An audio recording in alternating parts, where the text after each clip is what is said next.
Alright, hey everybody. So today we're going to go over all the different types of Axis locks from Benchmade. Recently, well, more like a couple days ago, I just got this Presidio Auto, okay? So I thought I'd take the chance to go ahead and go over every single type of Axis lock since this capped off the collection for me. So lucky enough for me, actually, this is the last Benchmade 5300 they had in Blade HQ, and probably in a lot of places too. This is actually a discontinued knife now, so I got really lucky that I was able to snag this knife. It was the last one in stock, so awesome knife. I'll go ahead and say some things about it in a minute, but for now, we're going to go ahead and look at the differences between these three awesome knives that Benchmade has to offer. So starting off over here, this is the classic, alright? This is Benchmade's best-selling knife.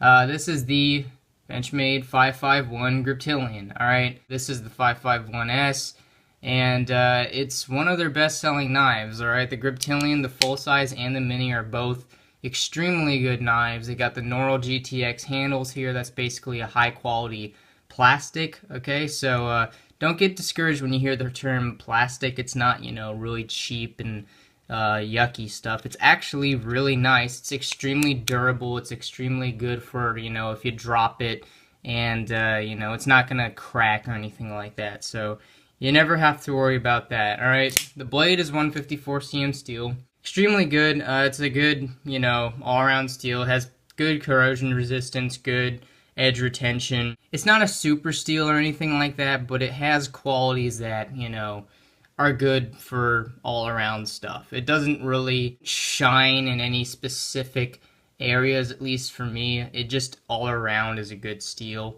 So that's my opinion on 154 cm. But this knife is amazing, okay? And this is probably the best ambassador for Benchmade's Axis Lock, okay? Because it's such a classic knife and so many people know about it. But anyway, so this is an Axis Lock, alright? As you can see, it's not like a, liner lock like this. This is a Spyderco Tenacious. It's not like a liner lock, okay? So liner lock, you guys all know what a liner lock is, I would hope. Liner lock, basically, you got your liners right here, and they have a little piece of steel that clicks over like that in front of the blade so that it can't close on you, alright? So that's what a liner lock is. Liner locks can be kind of, if they're not well made, they can be pretty faulty, alright? And you can have some pretty serious issues with liner locks, and they can be pretty dangerous if they're not well made. You always want to be careful with liner locks, alright? There's also something called a frame lock. This is an example of a frame lock. This is a Kershaw Cryo 2. Alright, this is an example of a frame lock. It's extremely similar to a liner lock, except this knife doesn't have a liner at all. So you can see that this one, you can see that it has the, the scales, the G10 handle scales right here, but on the inside of the G10 there's steel liners, okay? So you can see that this doesn't have liners, this does. So basically the entire handle of this is one giant liner. That's what the frame lock is. Frame locks can be a lot stronger than liner locks, at least to me, it seems, because, it's part of the actual handle itself. It's not just the liner, it's the actual handle that's being, pushed to the side to stop the blade from moving. So frame locks and liner locks are basically, they can be considered pretty similar. Liner locks are one of the more traditional types of locks, okay? Most people know about them. Most people know how to use them. There's also lockbacks, like this. This is a Buck 112. Alright, it's a smaller version of the Buck 110, essentially, and this is a very special 25th anniversary edition. I'm not sure what this would be worth, but I'd imagine it'd be worth quite a bit. I mean, this is, I've never seen one of these before, and this is actually my grandpa's knife. This got passed down to me from my dad, and it's a really nice knife, actually. But to focus on the locking mechanism of these are a classic kind of locking mechanism, okay? This is called a lockback, and basically all the old-timers know how to use it. A lot of newcomers also know how to use it because it's featured in very many different knives. So basically all you do is there's this little thing right here. You push it down, that lifts up this bar that has a notch in it that fits into a blade section around here, and you close it like that. Alright, so that's just, basic summary of what a lockback is. So those are, two of the most classic and well-known knife locking mechanisms. The liner lock and the lockback, alright? And the frame lock if you want to include them too. But for the axis lock, alright? This is a fairly modern type of locking mechanism, alright? Actually, according to Benchmade and a lot of other places, the axis lock is considered the strongest locking mechanism in the world. So, that's quite a bold claim. I'm not going to go ahead and say that the axis lock is weak. It's definitely not. And I have nothing to go ahead and say that it's not the strongest in the world, but that just sounds like a bit of a bold claim if you ask me. I think all locking mechanisms have their pros and their cons. That's just me, but I don't know. Maybe it is. Who knows? For me, I don't know of any actual studies or anything like that that have been done to actually prove that, but I don't know. They might actually be the strongest lock in the world. Who knows? But now, don't get me wrong. There's very many more different types of locking mechanisms in the world than just liner locks or just frame locks or just lockbacks. There's plunge locks for automatic and push button knives. There's Spyderco's compression lock that they have on knives like their paramilitary 2 and things like that. There's obviously balisongs, which have, a whole different locking mechanism all on their own. They're a totally different type of knife. They're a total different species. Benchmade has their axis lock, and that's what we're going to talk mainly about today. And the three main different types: the manual, the assisted, and the auto, okay? So here we have the manual, alright? Basic general gist is there's no spring in the pivot of the blade. There's no, springs up here. The only springs that are actually in this knife are the ones that help pull the axis lock back into position when you pull it back, alright? Those are the only actual springs in this knife. And I have had, at one occasion, had one of these springs break before, and it's not likely to happen, just sometimes you'll occasionally have it happen, maybe once. Maybe it'll never happen, you never know. But this is the only knife I've had it happen with. The Volley and the Presidio over here, I've never had it happen with them. Then again, I've only had the Presidio for a couple days now, but we'll see how it goes. This Volley I've had for years, though, and I've never had any problems with either the assisted spring, the coil spring up in here, or the axis springs. There's never been a problem with them. And there's never really been that big of a problem with this. It's just one time when I got this one of the springs up here did break. It's easy to fit. Just send it back to Benchmade. They can fix it. It's not no big deal. You won't be with your knife for, a good little month or two, but it's no big deal. Just send it back, they can fix it. It's not the end of the world.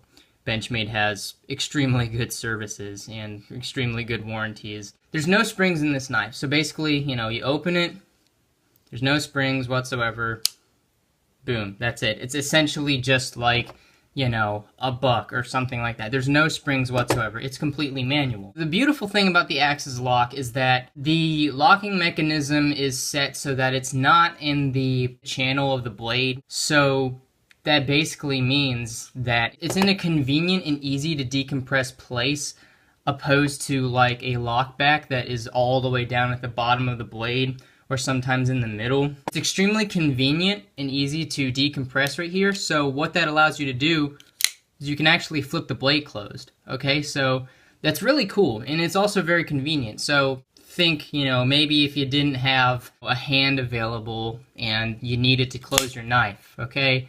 A lot of people would say, just do this and then, do that, alright? You can do that, that's true. But let's be honest. What's more fun, doing that or doing that, alright? I think we can all agree that it's a little bit more fun and cool if you just flip your knife closed. I mean, that's just me, but that's the benefit between having, a manual axis lock opposed to these other two right over here, which have coil springs in them. So yeah, that's the manual axis lock. And in case you didn't know how the axis lock actually works, is basically how this works is there's a flat part on the blade right there. You can sort of see it where that little bit of gunk is. That's because the axis lock has been sliding up against it so much. Right in there, you see that? Okay, so that's that's where the Axis Lock meets. So basically how this works is you open it, and the Axis Lock over here pulls back, and once it gets, you can actually watch it happen, once it gets to that flat spot, it goes in like that, and that prevents it from moving back. Alright, so to close it, you just pull it back, and that relieves it of that blockage, and you just close it like that. Alright, basically that's how an Axis Lock works. It's very innovative and it's very interesting. Props to them for making that. It's really interesting. So now we're going to move on to the Axis Assist. One thing you'll notice is that these Axis Assists, and you know, same thing with the autos or anything that has a coil spring, they also have a safety on the back, which is really awesome actually. I kind of wish some of the manual models had safeties on the back, which none of them do. At least as far as I know, none of the manual Axis Lock models have a safety on the back. But just like an assisted knife, these knives, you know, if you put enough pressure on them, like if you drop them hard enough, the knife, it very well can come out. It does take a lot of, you know, force to actually get it to come out without actually decompressing that. But if you drop this, or if you fall over and it's in your pocket, just like an assisted knife, the blade can potentially poke out of the handle a little bit, and that's the reason why I always love having a safety there. It's a great feature. Another thing you can also do with the manual, that's not usually what you would do. This is in place of using the thumb stud. You can actually pull it back and then open it like that. You can just give it like a light little flick as you're pulling it back, and it'll come out like that. Cool little feature that you can potentially do if you want to actually do that. So moving on to the assist. Alright, so as I said, these do have a safety on the spine, and they're not some like cheap crap safety. Alright, they're actually pretty high end. Basically the way the safety works is you push it in and you pull it back, and that disengages the safety. All the safety is, so we got the Axis Lock bar right here, okay?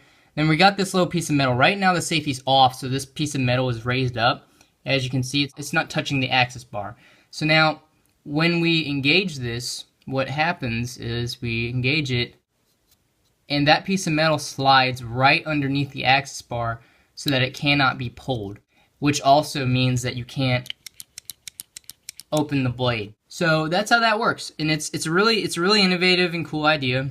It works very well. It takes a lot to accidentally, you know, disengage the safety, so it's a very trustable method. I've seen some safeties on some automatic knives with the little, you know, clicky, switchy thing up here, and I gotta be honest, I'm not a big fan of those. They're nowhere near as trusting as these are. These are much heftier and much more, you know, I'd be much more ready to trust my life or limb with this kind of secondary safety than with some of the, you know, push button autos that I've seen. So that's that. Basically, what an Axis Assist is, you know, a lot of people pick this up, and I've actually had, you know, I've been in Boy Scouts. I've had some of my Scoutmasters come up to me, and they'll even ask me, and this is even just with the Griptilian over here, they'll just see this, you know, button-looking thing here, and they'll be like, let me see your knife, and they'll think it's like an automatic or something like that, just because it has something that looks like a button here. So they'll, you know, play with it and fidget with it, and, you know, they're like, oh, alright, you're good. Because this is not an automatic, and this is not an automatic either. This is an assisted knife, which is completely legal in all areas. You never have to worry about, you know, laws or anything like that if you're carrying an assisted knife, which this is. So, bonus there. Alright, so with an assisted Axis Lock, you can't just pull the Axis Lock back and it will come out. That's not how it works, unfortunately. You can't just pull it back. So what you have to do is, it's similar to when you're opening this one-handed, is you take the thumb stud, and this is like any other assisted opening knife. You just gently pull it open like that. Oh, and then boom, look at that. And check that out. There's my name right there. That's another awesome thing about Benchmade, is you can actually get your name engraved into your blade if you want when you send it back. You can get all kinds of stuff engraved into your knife when you send it back to the company. You can get it sharpened for free. You can get it, you know, you can have all kinds of modifications. Benchmade's awesome. I've had them send me free parts before. Like, I've had them send me like free, you know, nuts and bolts and screws and stuff like that before. They're great. Anyway, that's how a Axis Assist works. It's not, you don't pull it back. There's none of that jazz. But it's like any other assisted knife. You take the thumb stud and you push it to a certain extent, and then eventually the spring, the coil spring, not a torsion bar, but the coil spring inside of here will take over. So what's so good about a coil spring? A lot of people wonder. So a coil spring is basically, it's not like Kershaw's knives, okay? So I'm going to show you one of Kershaw's knives. This is a chive. Kershaw has a system called SpeedSafe, all right? What that is, it's, you know, it's a patented sort of thing for their spring assist features in their knives. So basically what SpeedSafe is, it's not like the Benchmade assisted mechanism, except for there are some Benchmade models like the Torrent that also have like a torsion bar. In most cases, like the Barrages and like this, the 1,000,001 Volley and things like that, they all have coil springs in them. But like, that's not usually how spring assisted knives are. 9 times out of 10, you're gonna find that a spring assisted knife is gonna have a torsion bar. And basically what that is, it's like a little stiff bar that goes through here, and it'll usually have like a curve in it a little bit, so that when you close it, it'll compress up against that bar and it'll bend just to the point that when you press this open, the blade will shoot out. Now, the downfall to a torsion bar opposed to a coil spring is this does not have tension all the way to the open position, all right? So you'll see that when you close this, you know, there's no tension, no tension, no tension.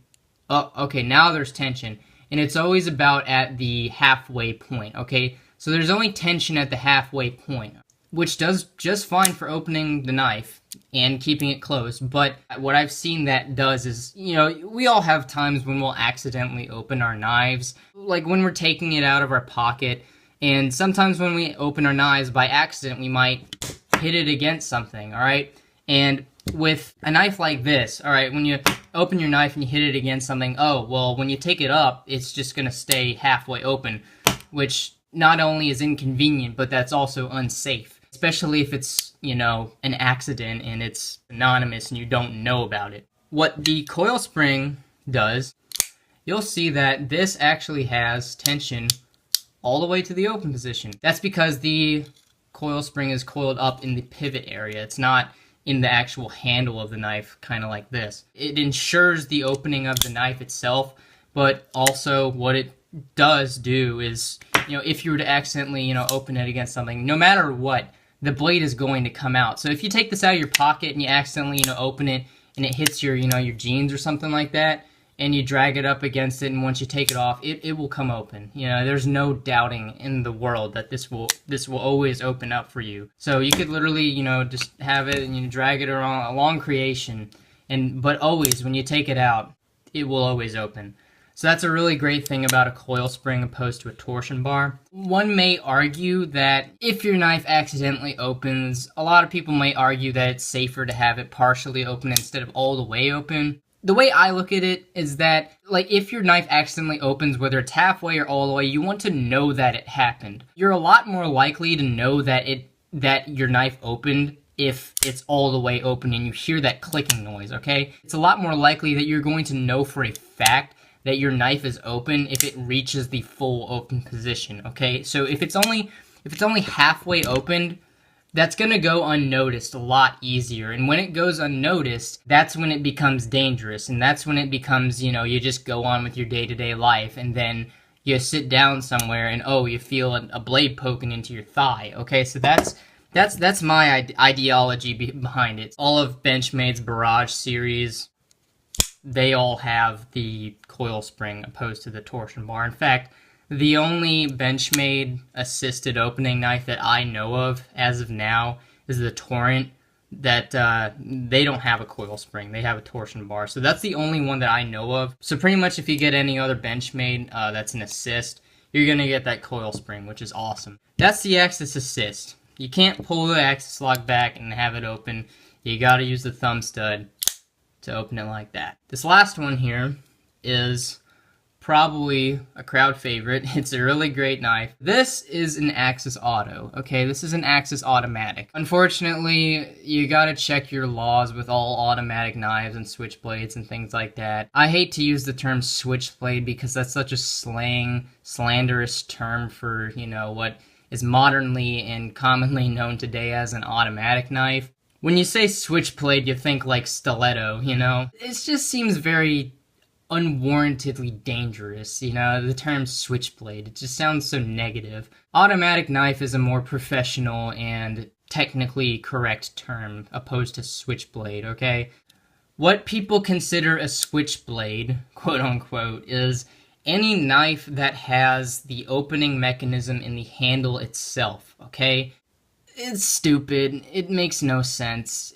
Making them illegal nowadays where you have manual knives like this that have no springs on them that can open just as fast, it makes absolutely jack crap no sense at all. But for some reason, people still hold on to those laws, and they are being repealed in a lot of places. People are starting to get with the program a little bit more, but still, it's just because you got knife enthusiasts like me and other people that really want to own these and carry them in a lot of places, but unfortunately, in a lot of places, you're just not allowed to because of the laws. Basically, how those laws originated was, back in the day when those laws were created, you had two types of knives, or three.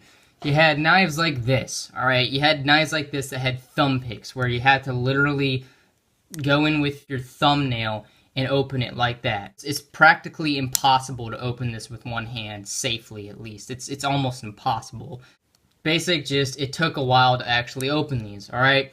You had knives like that took a long time to open with two of your hands, and then you had stilettos, which you pressed a button and the blade shot out. That was the contrast back in the day when they made those laws, okay? So, and then you also probably had fixed blades back then too. And back then, when it was that, you know, black and white, it made sense to have those laws, because there was a lot of, you know, thuggery back then with those kinds of things. I don't even know if that's a word, but I'm just gonna use it because, you know, why not?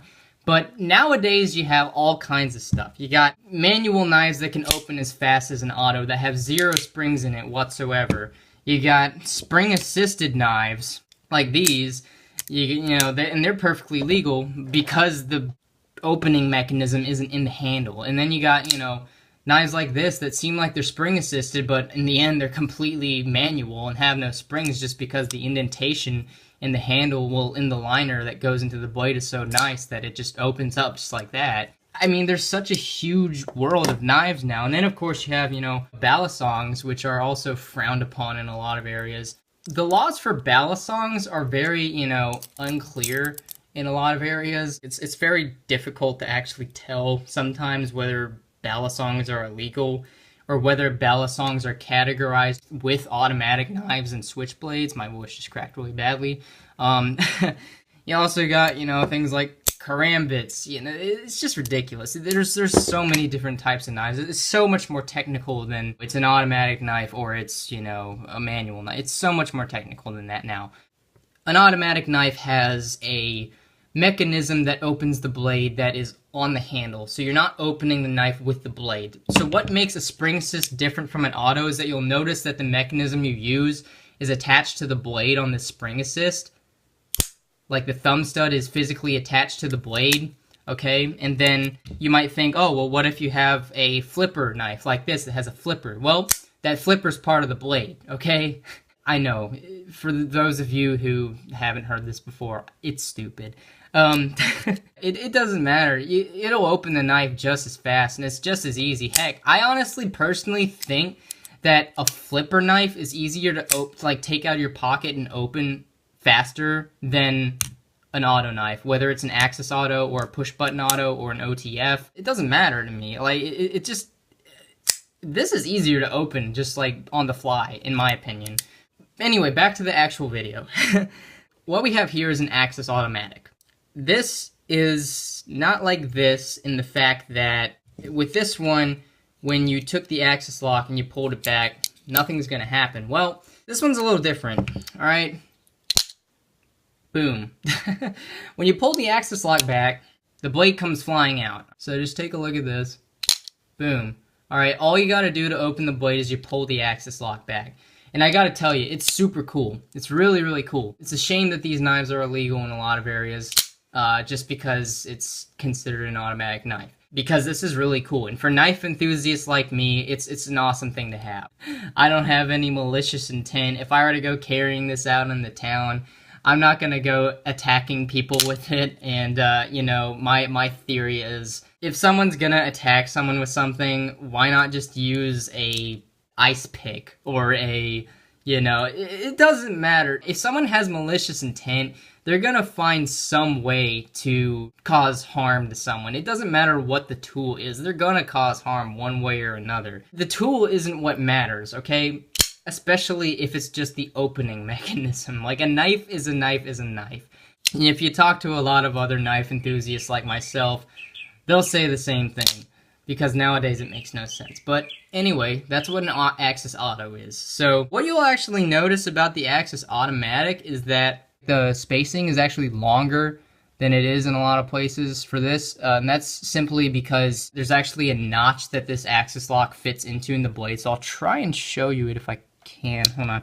You'll see there's a little notch right there. Okay, that little notch, that's where the Axis bar fits into. When you go ahead and depress this, you'll see the Axis bar is right there, and then this is going to come around, and it's going to push the Axis lock down, and it's going to shove it up into that little notch right there. Okay, so the reason this is longer is because you have to pull the Axis lock all the way back in order to compensate for that little notch that's going over it. That little notch is what's holding it in, and when you have this like this, you can't, you know, just pull it open like that. So this in and of itself is a lock when it's closed. And the only way this is going to open is if this is pulled back.